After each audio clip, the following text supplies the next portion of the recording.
Good morning, ladies. So today, what I want to do is go over the subject of ego and true self that I mentioned in my previous video. And I got a lot of questions from people who are asking me to expand a little bit more on those concepts because they feel they were confusing and they want me to clarify the difference.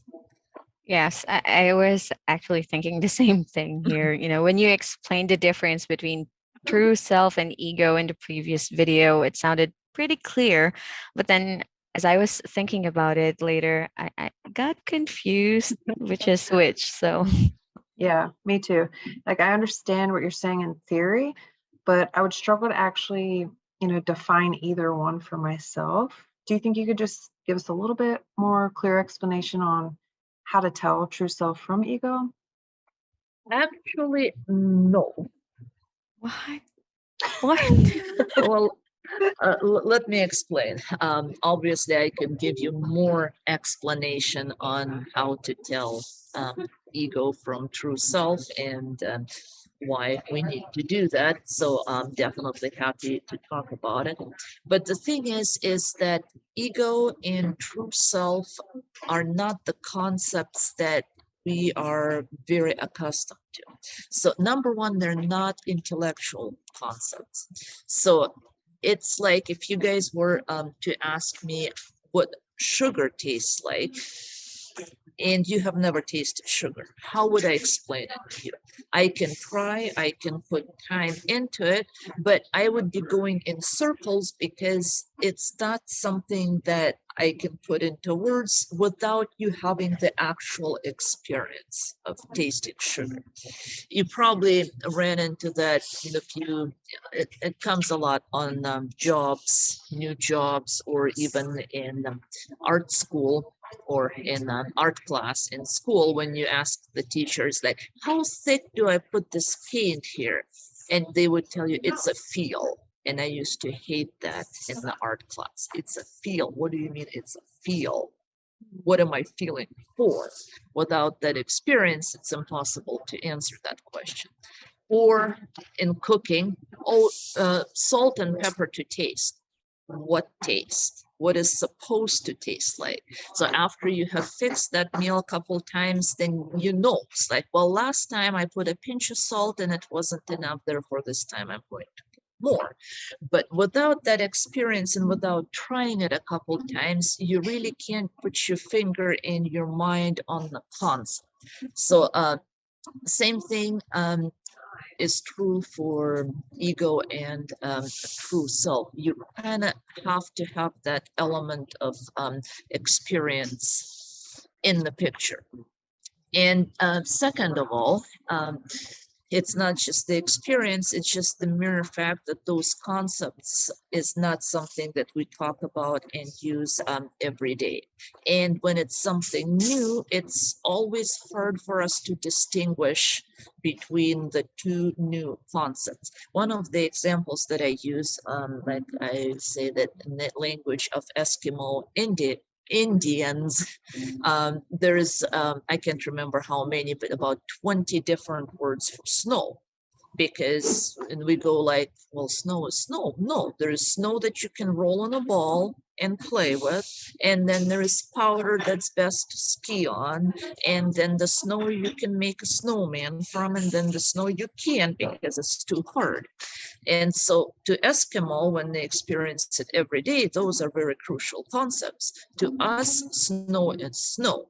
But if I were to challenge you to use Eskimo terms each time you see snow to distinguish more powdered snow from less powdered snow, you would struggle because that's not something that we use and work with every day. And it again would take experience to to get there.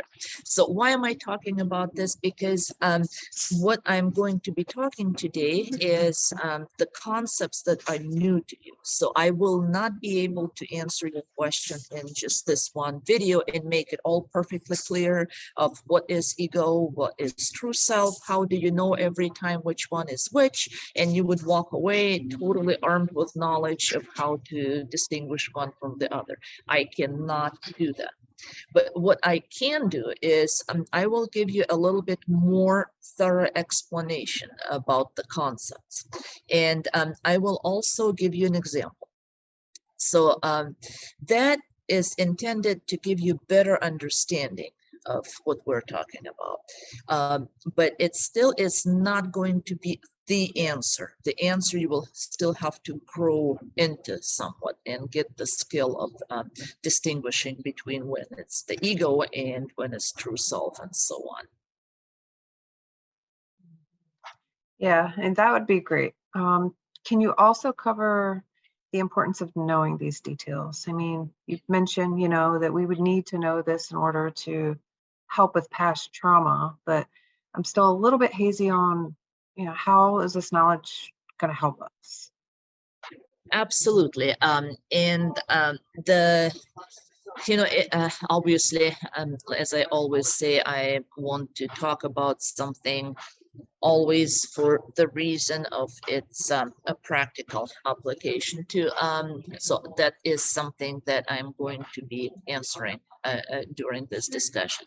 To briefly answer your question is if you read up on ego true self discussion of what's out there, kind of the common denominator of that is ego, and developing the ego and the associated problems are not only the reason for trauma.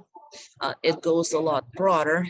The way it's been put, it's the main reason and the main source of our emotional suffering as it is, trauma or not. And the difference of not knowing the difference between the two and not recognizing those things is what leads to inner conflict, depression, lack of success, kind of like, again, as I said, the common denominator of pain and suffering in this world. But I will go more into depth of the practical application, maybe not necessarily so much in this video only, but in the lectures, because I never give you theories and concepts just for the sake of theories and concepts.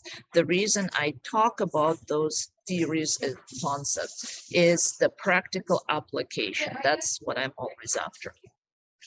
Yes, and this is what I like about your advice, actually. But since you have pretty much said that you cannot give a once and for all explanation of the concepts of ego and true self.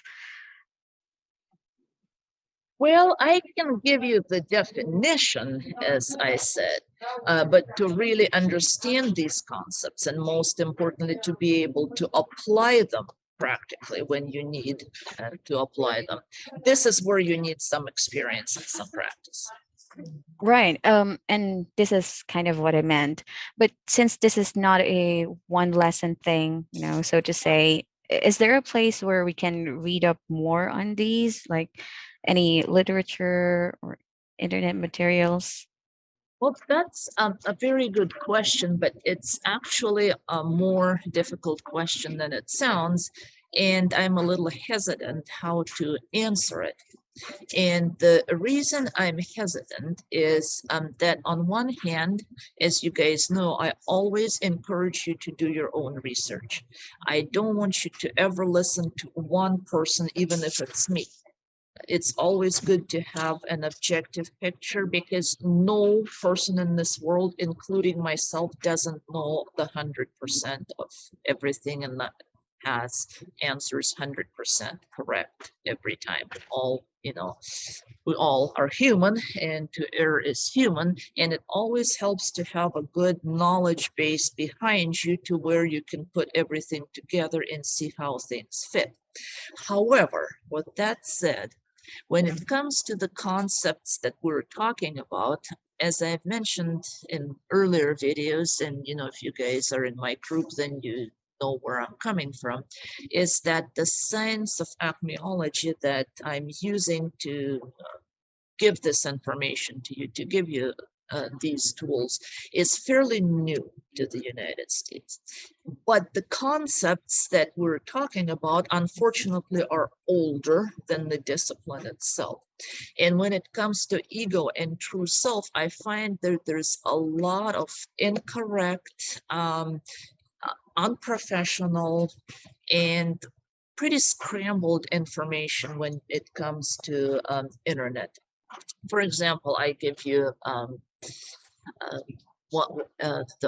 or I'd say one of the examples that I can give you is, as I've been doing some of the reading, it seems like almost a consensus about between different authors is that, well, ego is so evil it needs to be destroyed.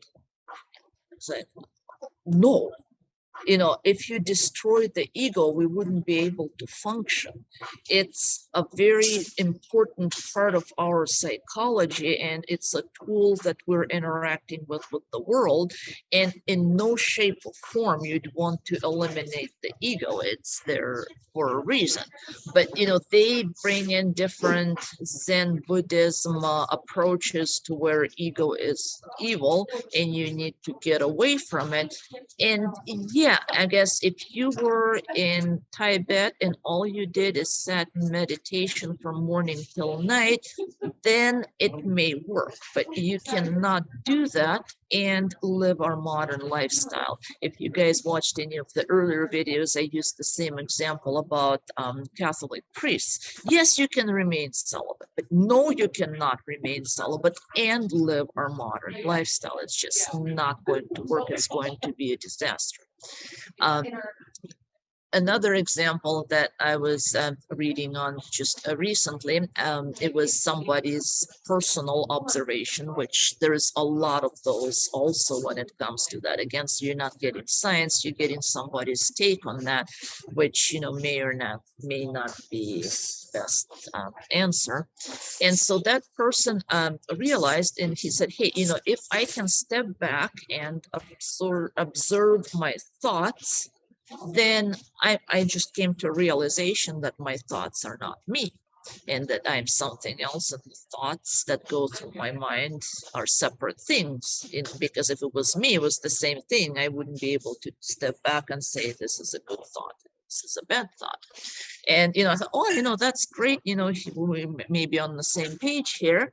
And then he continues after this realization, well, if I'm not my thoughts, what am I? His first paragraph was entitled Stardust, and that's when I quit reading. So if I'm not my thoughts, maybe I'm stardust. Hold it, I mean, came from stardust, maybe, but what is the proof and where is the evidence to say that you are stardust? So that's what you're going to encounter when you do your own research on that. So how do you separate what's good from what's not good? That's a challenge. So I don't want to sound like Miss Pilot Car, follow me, as I already said, but really, if you are into those concepts and you want those concepts in the application that is realistic, reasonable, and science-backed, just join the group. If you get some of my input in there, you can talk to each other, and then you'll have kind of the underlying plumb line of how to evaluate those things. And then once you do that reading, then you can easily tell, hey, okay, this fits in the whole scheme of things, this doesn't, this contradicts that. So it will give you a very important tool of dealing with those concepts as we go along, even if you don't just take what I say, which you really shouldn't. You should be doing your own research, but it will arm you with kind of a litmus test to say, Okay, that makes sense. That reinforces the concept, or this is probably somebody's amateur take on things. So anyway, with that said, let's just get started. Okay. Yeah. So what exactly is ego and what exactly is true self? And how are they different? I want, if you can cover the basics first. All right.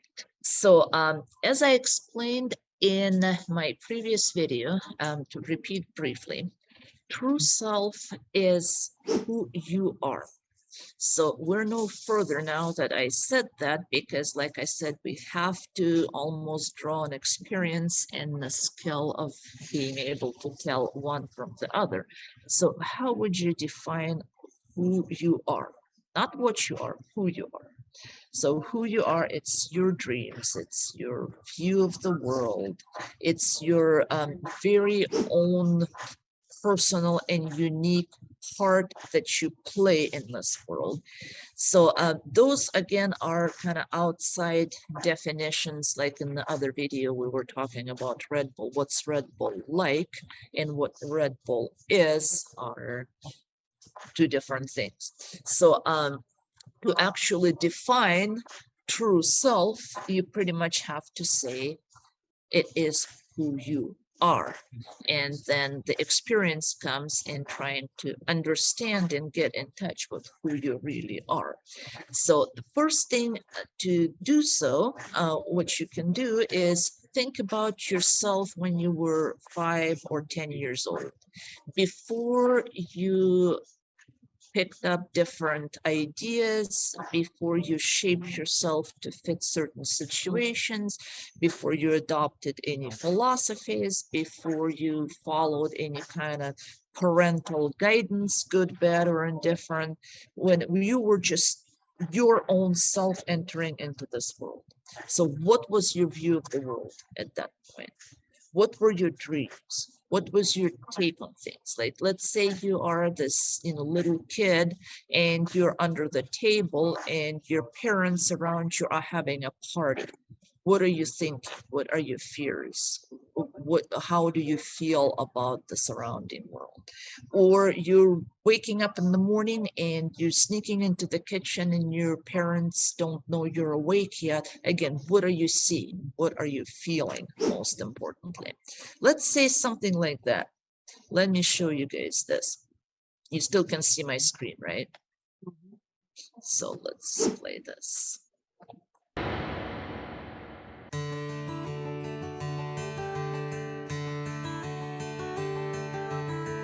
I remember waking in the morning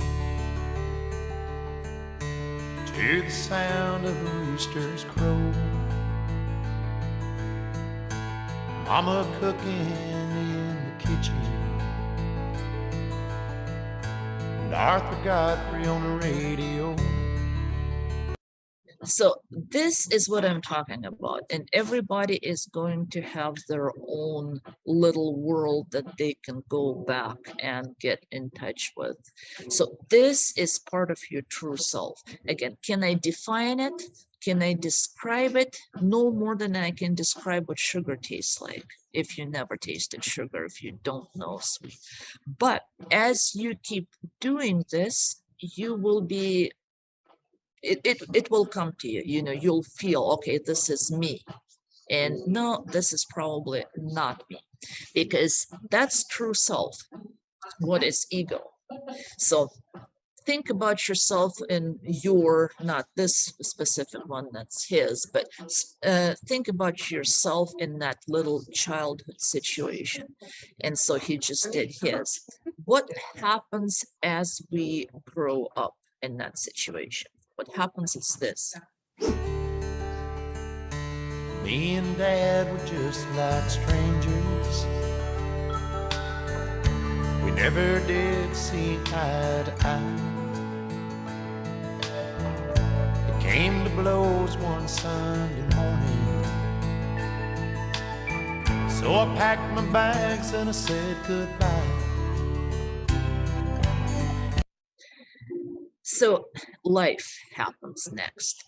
And what you see here, obviously, as you grow up, you take the surroundings and the behaviors of people around you, and you adopt them as your own, or you reject them. And your parents are, by the virtue of creation and nature, are our God-given caregivers, nature-given caregivers. And therefore, by that same nature, we're programmed to look up at those parents as those caregivers. And as we start living a life, as we grow into this world, we have, let's backtrack a little bit. So as we enter life, X, Y, and Z, I'm going to continue. But before I say that, let's focus on that the true self, we as who we are, we as people, have a natural need to be loved, to be heard, to be noticed, to be understood. That is our primary need that we're born with, that is very fundamental. And so when we look at our parents as caretakers and caregivers, we want them to develop those qualities and nurture them and help us grow in our need to be loved, heard, and taken care of. And when that doesn't happen, and it's an imperfect world. I know we've came to this discussion from the conversation of trauma, but it doesn't have to arise to the level of trauma, and I will explain this shortly. But what happens is when we need love and we come to our primary caretakers, the first people that we've seen when we came into this world, who are our world for the first couple of years, or more than a couple even. So when we seek love and we get rejection, when we want to be heard and we are getting shut up, when we seek approval and we get judgment, then what do we do? And like I said, it doesn't have to raise, or rather arise to the level of something traumatic. Like you come to your parent and he kicks you, he rejects you that way. One of the examples that stands in my mind, and somebody shared with me, and it's a parent who is already starting to understand those concepts, starting to be careful on her end. And so she comes home, and her daughter took one of her formal, I guess is the word for that kind of apparel, but $350 dress that you'd wear to a very formal meeting. And it had kind of like velvety texture, shiny velvety texture. So it attracted the child, and she cut pretty flowers out of that dress and glued them on a card. And she made a card for her mom. And when mom walks into the house, like, Mom, look, I made you a gift. And she realizes it's just her $350 dress, one of a kind, that got ruined in the process. So it's very hard to not give the rejection when the child is seeking approval in this kind of situation. And when you're conscious about it, when you've been training yourself to do it, it's possible. But in the real life, that's not what happens. That's the exact situation that when I'm talking about, the child innocently comes seeking approval and they get backhanded, quote unquote, in return. And what do we do? So this is when we develop what I call ego, not what I call, it's the actual term, but what we can call ego here. So we develop a set of coping mechanisms to counteract being hurt in those kind of situations. So it's a bag of tools that we develop in order to function in this world. So this is how we can define ego. So if true self is who you are, so this here is, this little cute person representing who you are, then your ego would be a bag of tools that represents those coping mechanisms. So if you are this true self that we've described, then your ego is the bag of coping mechanisms. So in that particular situation, what would you do to prevent yourself from being hurt? You will learn to maybe ask mom first before you touch anything in her drawer, which would be good. Or you may learn is that, I can't do anything. I'm not going to make my mom any cards. That is not allowed. It makes her mad. I cannot do so. So they can be good or bad. They are just tools. Those are the things that we use to interact with the world around us. However, a lot of those tools are really not universal. Number two, they're not organized, and I will explain what exactly I mean by that. And they're not always fit for what we need.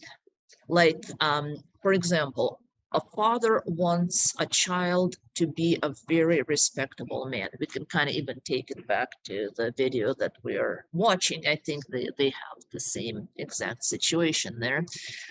But say, it's upper middle class family and the parents are lawyers and they want the child to be a lawyer. So this new true self that is being born may think that, he doesn't want to be a lawyer. He wants to be an Olympic champion, or he wants to be a farmer. They have their own interests. But since in their parents' world, this is what they want him to be, and this is what they're coaching him to be, he will throw, I don't know if you guys see my cursor here, I'm hovering it over the bag. They will create this mechanism, a habit of saying, I want to be a lawyer because that's what I'm told is the right thing to do. Therefore, I'm going to self-identify with that, and I'm going to act and think like I want to be a lawyer, even though deep inside, he has no interest. But he has developed this little front and he has put it in this bag. Or let's take an example for, let's say a mother has a daughter, and maybe not in infancy, but as the child is growing up, she thinks, well, gee, she's a very cute girl. I'm really afraid, of all the eyes that are going to be on her from the boys around. I don't want her to get pregnant. So to account for that, she is, like I said, she's worried that the girls is too pretty. So they're telling her, don't dress like this, use, more baggier, less, not even revealing, that would be a little bit of a different angle of that. Let's less skin tight clothes, not so flashy, dress down, there's a curfew involved.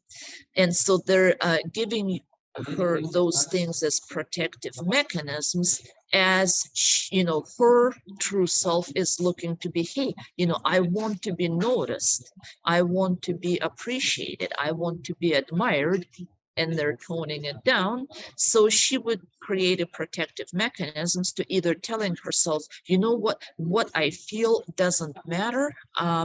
It's wrong for me to want to be noticed, and it's wrong for me to have eyes on me. And she'll internalize that, or she'll find different bags of tricks of trying to, cover that up and, start sneaking out and justify that, even though in her true self, she wants to please her parents. So we're going to have a disconnect. A dad, as opposed to a lawyer dad, let's say, it's a dad that's somewhat dysfunctional, and he goes around bars and he picks up women, and, he happens to have this child, and he gets it in his mind that, oh, I want to raise you they call a badass. I want you to, always stand up for yourself and, push back on everybody who comes at you. And, and the child, by nature is, very caring and kind. And so now he's being told that the world's going to give you alive unless you put up this, big, wall in front. And so he puts it up. And, we see that all the time, as far as teenagers in school. Every bully is usually a bully because they're very afraid that they are going to be bullied unless they do that. And every person who is cool is usually trying to fight their own insecurities. So that's exactly what I'm talking about. Those are the things that go into this bag. And this father who wants his child to be a badass, he wants him to be a badass to everybody else, but not to himself, and not when it comes to doing his house chores. So this child believes that, it's good to have this badass attitude in the bag of tricks. And then he comes home and tries to try it on his dad and stand up to him when he's trying to tell him to take the garbage out, for instance. Now we have a conflict. Now we have confusion. This is how we get to the point of trauma. But all this happens is because we put together this bag of tricks, which is in no shape or form connected and organized in there. We throw all these tricks, tools into one big imaginary bag, because in reality, there is no bag. Obviously, nobody carries it. We simply create a new persona using these coping mechanisms, assumptions, behaviors, and so on. Is this the same as the mask, that forms over trauma, as you were explaining in the last video? Well, trauma can result from it if we're not careful, so to say. Let me pull up the next one here.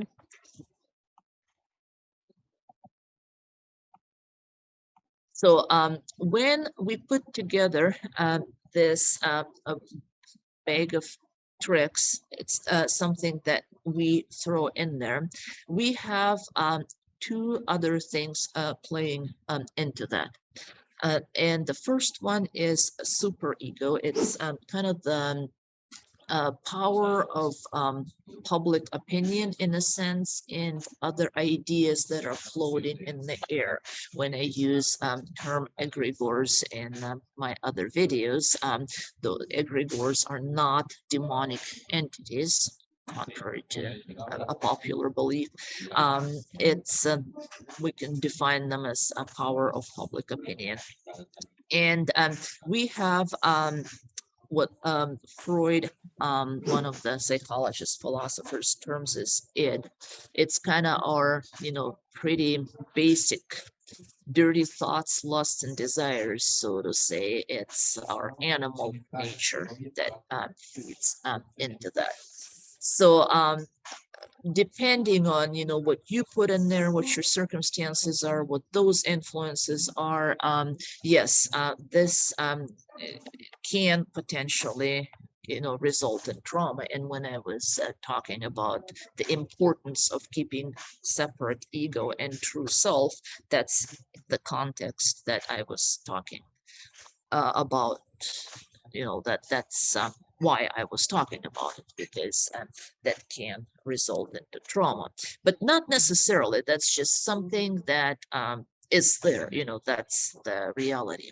And this is, by the way, the part where you can do your additional reading if you want to look up Sigmund Freud and what he tells you about superego, ego, and id is foundational to psychology. That is good information. It's not somebody's take on things, or it's one of the fathers of the science.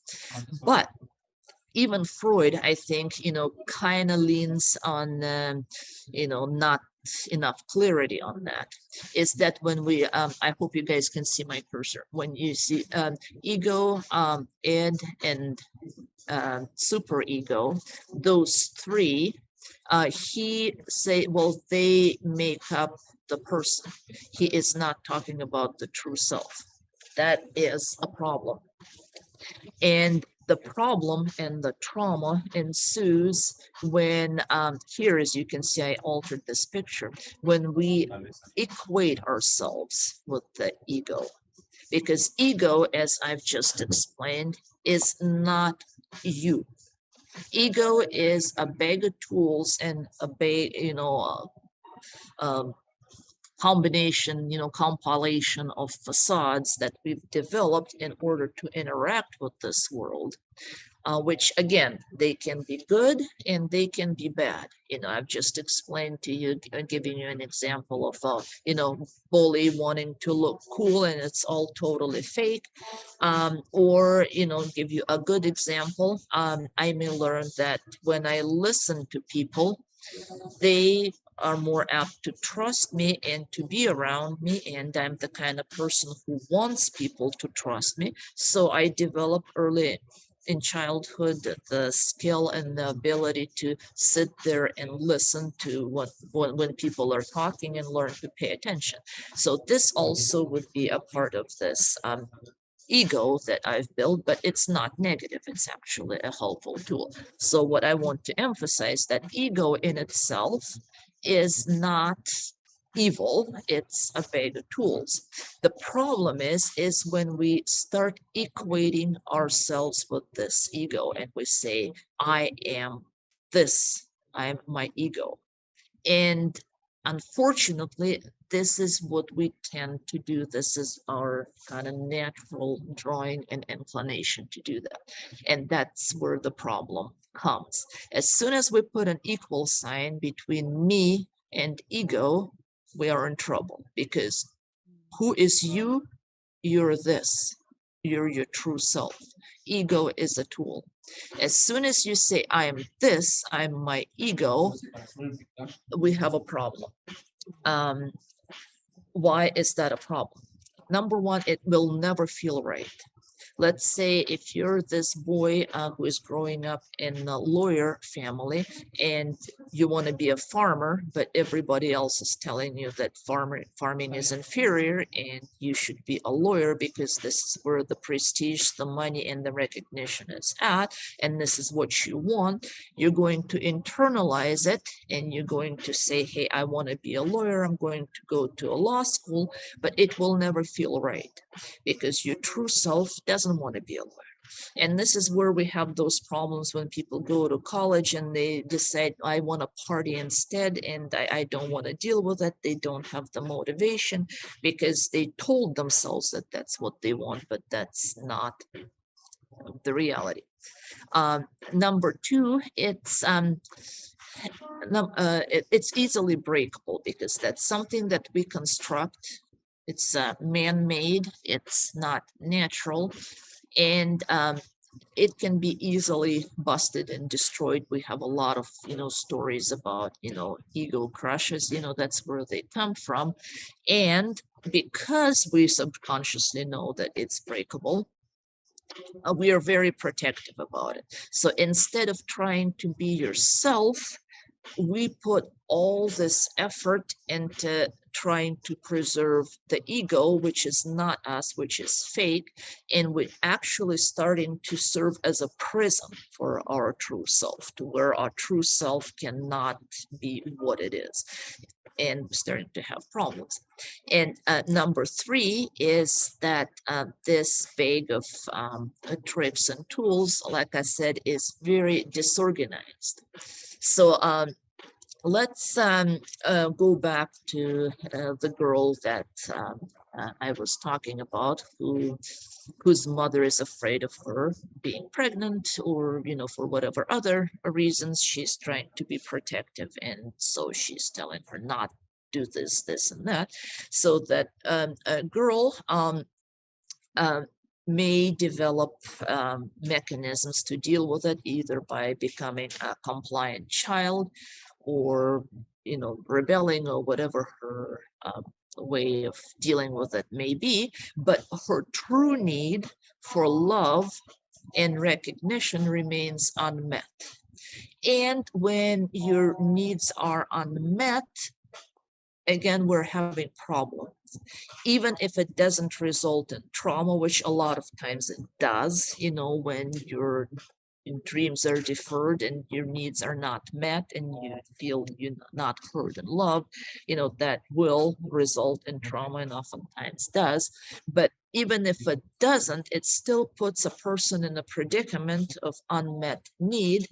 And those little tricks protect her from maybe some circumstances of, if she knows, to dress down and not go certain places, she probably won't get raped, which is good, but it still does not give her any tools at all of how do you get love? How do you find the person who will care for you?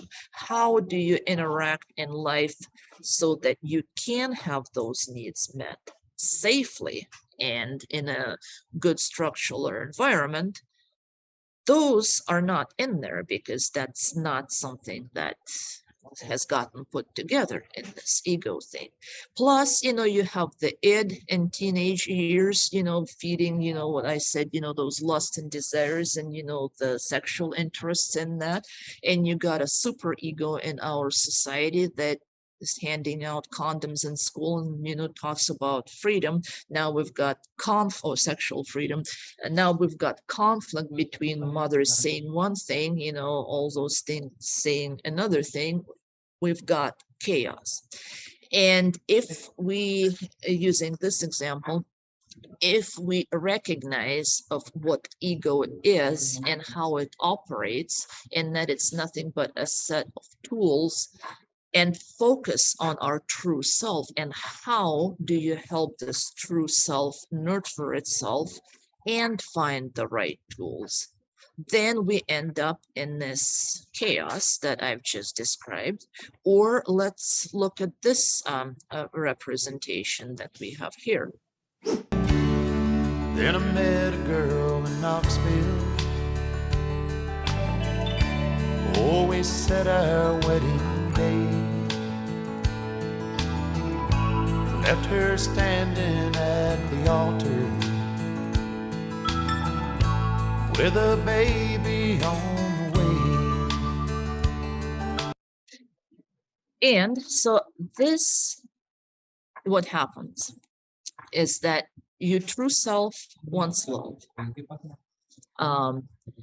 even looking at this boy here, so his true self wants love. He is happy he met this girl.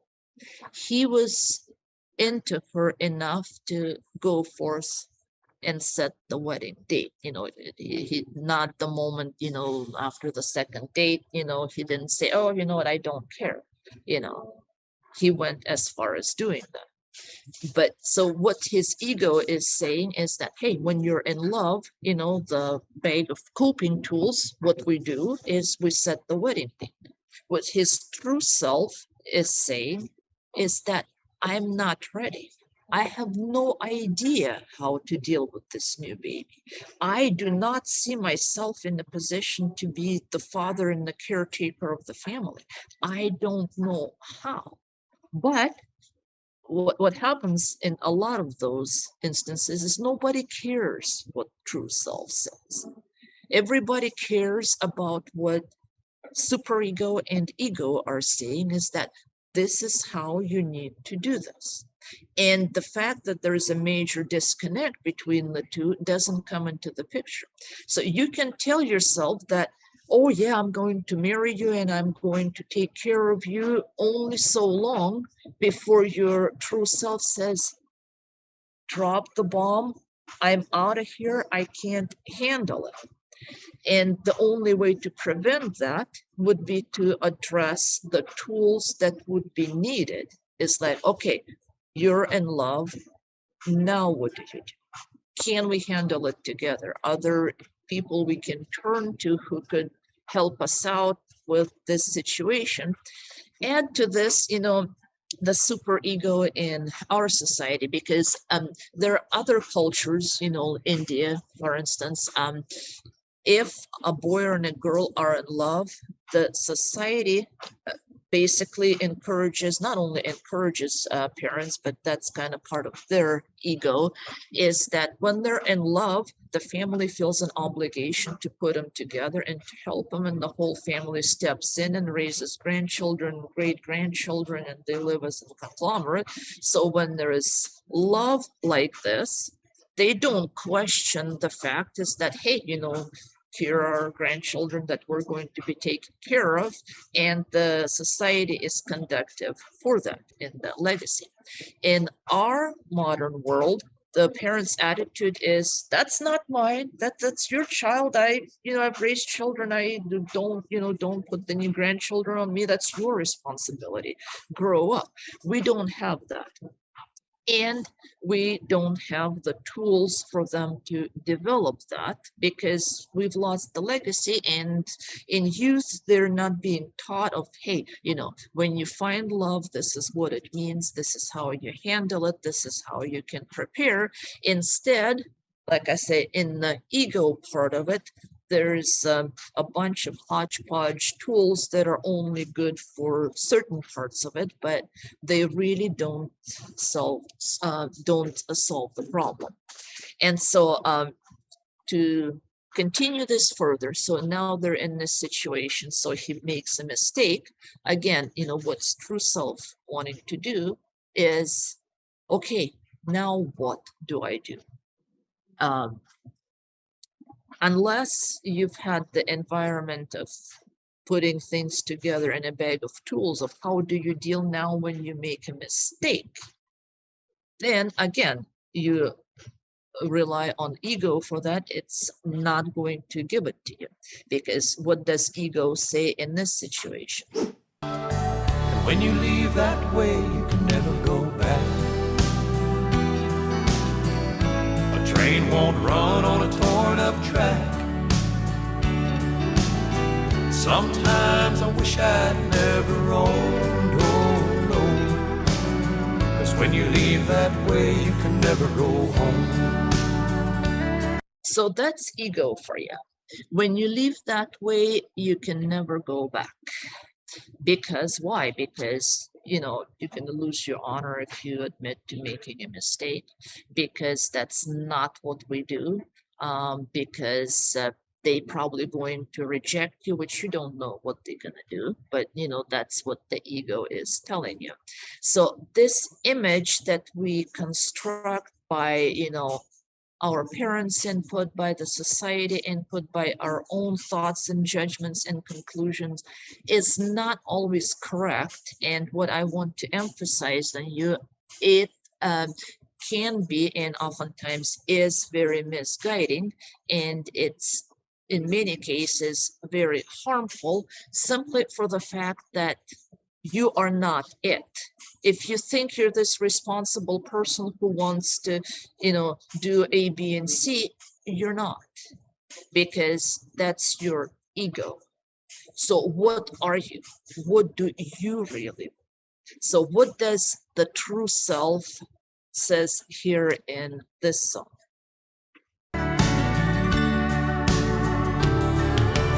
Lord, I'd love to see my mom and daddy, and what I'd give to hold that boy in mine. I'd get down on my knees and say I'm sorry. If I could only go back one more time. So that's the true self for you. It's not when you leave like that, you can never go back. It's what I'd give to see my mom and dad, what I'd give to hold that boy of mine. That's your true self versus the ego.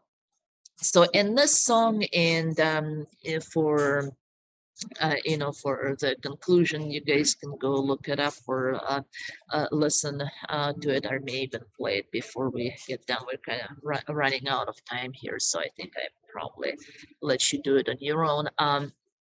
But in this song, this particular boy ends up going further, seeking love. The first one was a mistake. There was no provisions for correcting it, learning things.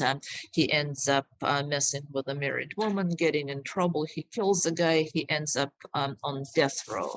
So this song is basically his saying of his last words on death row. And so he cannot go back. So the reason I'm using it, partly the reason I'm using it to explain the difference between ego and true soul. But now that you are not on death row, there is a lesson that can be learned from that. Another kind of theme that I preach in my lectures, classes, videos is that it's a frequently asked question of why do we have trials? Why do we run into those negative situations that we're in? And there is only one reason why we run into adverse situations, why life puts us in situations that are, don't feel the best and, give us, the feeling of, gee, I don't want to be here. That's because we need to learn a lesson from that. So this is kind of the part of the design, if that it doesn't feel good to us, so that we get the signal that we need to change something and figure out what we need to change and what we need to do and learn our lesson. And if we're not learning the lesson, the situation is going to repeat itself over and over and over. And if you've followed other videos, I often talk about the pattern of seemingly about the same thing keeps happening. So this is another reason for why the same thing keeps happening, is because you need to learn a lesson from it. Another saying is that smart people learn from their mistakes, learn lessons from their mistakes, and smarter people learn lessons from the mistakes of others. So seeing here what kind of problem the disconnect between your true self and your ego and the influences of superego and everything else, seeing where it can get a person to, namely on death row here, but even if he wasn't there, and a pretty sad situation that you wish would never happen to you or anybody you care for. So now that you're not on death row, what can we learn from that? And first thing to learn is obviously learn to identify what your true self is and listen to it and create the tools accordingly. Number two, learn that ego is fake, and what ego is telling you oftentimes is incorrect, and you need to learn to distinguish between, hey, is that part of my ego or is it part of my true self? Because as long as you keep identifying as your ego and following those things, it's going to lead you nowhere but in trouble. For example, here, when you leave like that, you can never go back. What I'd say about this specific situation is when you leave like that, you should always go back. You should always go back in those situations, because you're not on death row and you can't. And he wishes he could, but he can't. But you can. And the ego will tell you, oh, it's like, gee, well, they're gonna reject me, it's not gonna work, they're gonna think this and they're gonna think that. Number one, you don't know what they're gonna think. But even if they do, and you come back and you follow your true self, and you, like he's saying here, fall upon my knees and say, I'm sorry, and they still reject you, I guarantee you, if you never tried it, try it, you'll find out from experience. I guarantee you, if you do that and they still reject you, you'll walk away free. You will feel so free in that moment, because it will dot all I's, it'll cross all T's, it'll get you out from living a deception, thinking that, well, gee, maybe they care more, maybe they're this, maybe they're that. It'll be totally clear to you where they stand. And by taking your part away, you know, like I said, it's just another thing alongside of what sugar tastes like that I can't explain unless and until you're experienced. But taking care of your part and letting your true self come there and say, you know what, this is what I feel. This is exactly how I feel. This is how it is. Take it or leave it. Doesn't matter if they take it, if they leave it, you're going to walk away free, even in that particular situation. Chances are, and more often than not, they actually don't reject you because they were thinking the same thing and were just afraid to say, and they're in the same position. It's just all, you know, the games of your mind play with you. So main takeaway, true self is something that needs to be nurtured and paid attention to. Just because you've listened to this spiel of mine, you're not going to walk away knowing exactly how. And like as we started, I don't expect you guys either. What I want you to understand is identifying as your ego is very dangerous. So for the sake of healing yourself, for the sake of getting your life on track, you need to make a commitment with yourself to try and separate your ego from your true self and start learning the difference. Again, it's not going to happen tomorrow or even a week from now, but just when you start trying to listen to which one's which, when you start trying to evaluate those things, it will come. And like I said in the beginning, this is kind of the concept and the experience you need to grow into. You need to develop this feel, you know, it's by feel, you know, it's to taste. It's something that you can't really give one single answer to. So thank you so much for listening. Appreciate your participation. I'm going to stop the video here. And I will see you guys all next time.